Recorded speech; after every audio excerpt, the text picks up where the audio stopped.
Hey, Salut Friends.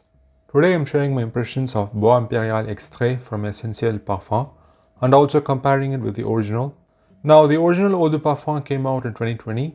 This Extrait de Parfum is a 2024 release, both composed by the most wanted perfumer at the moment, Quentin Bisch. I like the brand. I have 3 full bottles. They seem to have taken a page out of the playbook of Frederic Malle, creating this transparent, sustainable approach to fragrances, crediting the perfumers and such with a strong focus on affordability. And they are of great value indeed. All of them about 80 euros for 100 ml, which is something we don't see often in niche brands.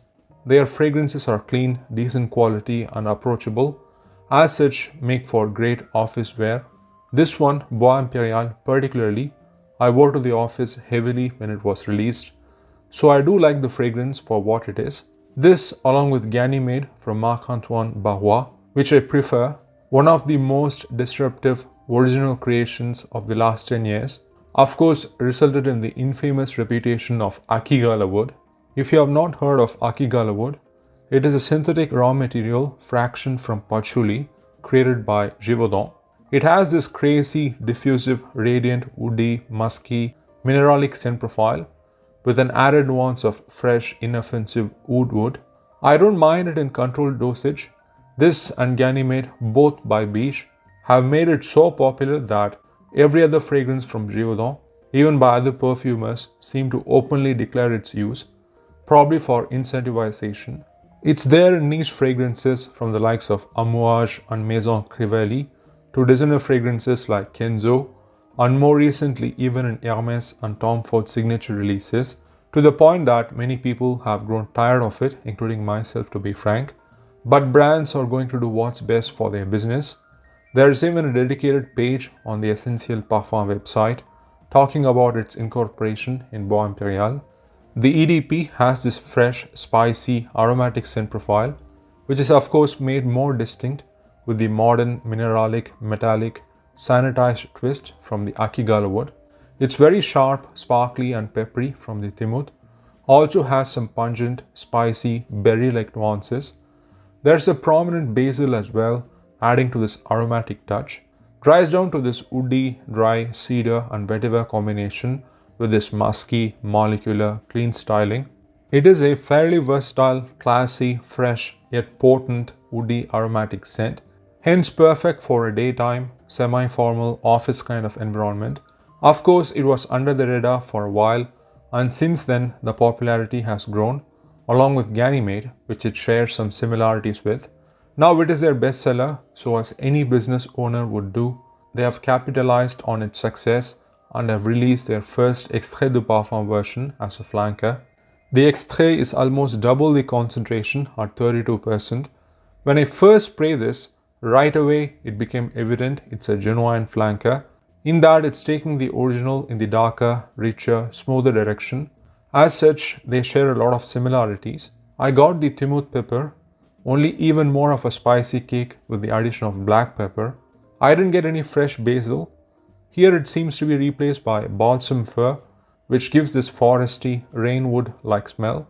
Apart from that, the key differences I noticed are the leathery tonality right from the first spray coming from the addition of labdanum, which isn't there in the original. Second is the overall woody, ambery, somewhat earthy, robust scent profile compared to the aromatic, fresh, spicy outlook of the original EDP. There is a little twist as well from the addition of rose, but it's not a pink, floral, fruity or jammy rose.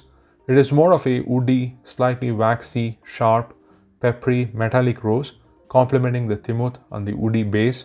Speaking of which, the woods are a lot more intense. Lots of cedar, vetiver working with the labdanum and of course the Akigalawood.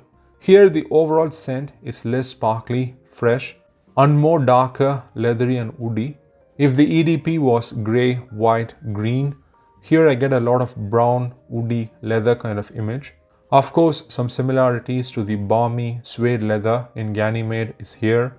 It even reminded me of Quentin Bisch's creations for État Libre d'Orange, like Yerman, which is a petrichor metallic woody rose scent, and Marquis de Sade, which is a singular labdanum scent. The Extrait transitions to this warm, ambery, woody scent while the EDP is mostly linear. Overall, I think it's a good flanker to the original, more complex and intense. In fact, as a scent, I actually prefer it to the original because of the warm, ambery, leathery outlook. Performance is huge. It just keeps going for 12 hours and remains as a skin scent till shower basically. While the EDP is a daytime, neutral, cool weather kind of scent, the Extrait could be reserved for cooler weather evenings, night outs and special occasions. So I like the scent itself. What I'm not fully convinced by is its value proposition and redundancy. Like I said, it's fairly close to the original. The gap starts to close even further in the later dry down after 4 to 5 hours, when the intensity starts to mellow down. The EDP is more versatile.